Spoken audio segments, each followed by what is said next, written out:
What's up, everybody? It's your boy Big Papa JT, and I'm coming at you with a new series that I'm starting to begin. I did this last year, but I kind of broke away from it. But I'm going to be doing my scouting reports on the top prospects or almost every NFL prospect projected or entering the 2019 NFL draft. And today I'm doing Tyree Jackson. Tyree Jackson is the best quarterback that you don't know about. So if you don't know who Tyree Jackson is, he plays for the University of Buffalo. He is an absolute freak when it comes to measurables. He's 6'7", 245 pounds, and he's a junior. And he's most likely going into the NFL draft because I have him as a top 5 quarterback right now. When you look at his measurables, he has a great chance of sneaking into the late first round or early second round. And he's a lot better than most of these quarterbacks. And he's a very, very good quarterback. I say he's the best quarterback that most people don't know about. A lot of people are starting to know about him now, but not a lot of people because he plays at a small school, the University of Buffalo. So they don't get a lot of attention. They play on Tuesdays and Mondays. The MAC conference does. So I watch a lot of MAC games, and I have seen a lot of Tyree Jackson. This dude is very, very good. Tyree Jackson, let's look at his numbers. So this season, he has passed for 2,227 passing yards, 23 passing touchdowns. He's completing 56.8% of his passes. He has thrown 8 interceptions this season. So very, very good numbers. And when we look at his strengths on offense, he has exceptional size. I mean, he's 6'7", 245 pounds. So if that's not exceptional size for an NFL quarterback, I don't know what is. He might even be taller than 6'7". I think he might be 6'8". How he looks on the field, he just looks bigger than everybody. He looks bigger than most of the offensive linemen that Buffalo has on their team. So that's just a testament to his exceptional size.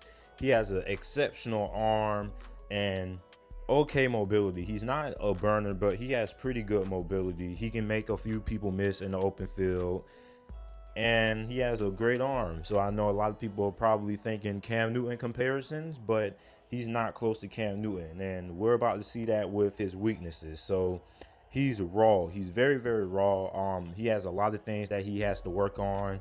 His footwork doesn't really align with his throw. Doesn't really align when his footwork is just off. It doesn't align with when the ball comes out. It's just sloppy. It needs a lot of work. Decision making is questionable at times. And his accuracy isn't terrible, but it needs improvement, and it can be a lot better. So I have him projected to be a late first round, early second round by the time the draft comes around. Here's why: because even though he plays at a small school and he doesn't really get a lot of national attention, he's not playing against a lot of good teams. But the combine is more about measurables and than it is about on the field production. If you're 6'7", 245 pounds and you have pretty solid stats, I'm pretty sure a lot of NFL teams are going to overlook what school that you came from and who did you do terrible against. As we saw with Josh Allen, the dude was not good at all. He didn't even have 20 touchdowns last year. He had 18 touchdowns for Wyoming and 12 interceptions. So scouts in the NFL, when the NFL combine comes around, they're going to be wowed by his arm strength and his size and his mobility, and he's going to sneak up into the late first round or early second round. And my comparison for him is Josh Allen, because they have equally about the same amount of weaknesses, decision making, small schools, but I believe he's a little bit more accurate of a passer than what Josh Allen is. And neither of these guys were NFL ready. Josh Allen has played very, very good this season. In my opinion, I believe he is the rookie of the year.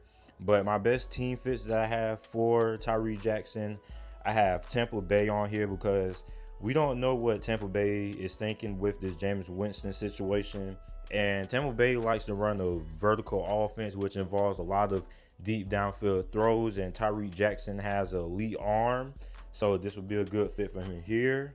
I had the New England Patriots on here because the New England Patriots, they had Brian Hoyer as their current backup. They don't really have a quarterback of the future, and we don't know how long Tom Brady is going to continue to play for the New England Patriots. Eventually, he's going to have to retire, and Tyree Jackson will be a good developmental project for the New England Patriots because he has a great amount of upside, and I believe he has a lot of potential than most of the quarterbacks in this draft class that are probably going to be ranked above him. And also the Los Angeles Chargers, because Phillip Rivers is up there in age too, and Phillip Rivers is a gunslinger, and the Los Angeles Chargers have a very high-flying vertical offensive attack. So this will also be a good fit, and he could develop and learn behind Phillip Rivers.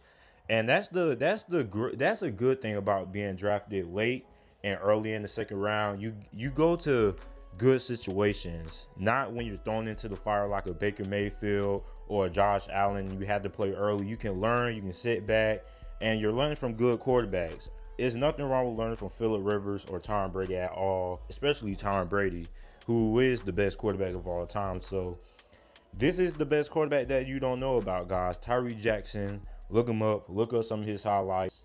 The dude is an absolute stud. Make sure to like the video, comment, subscribe for more NFL draft content.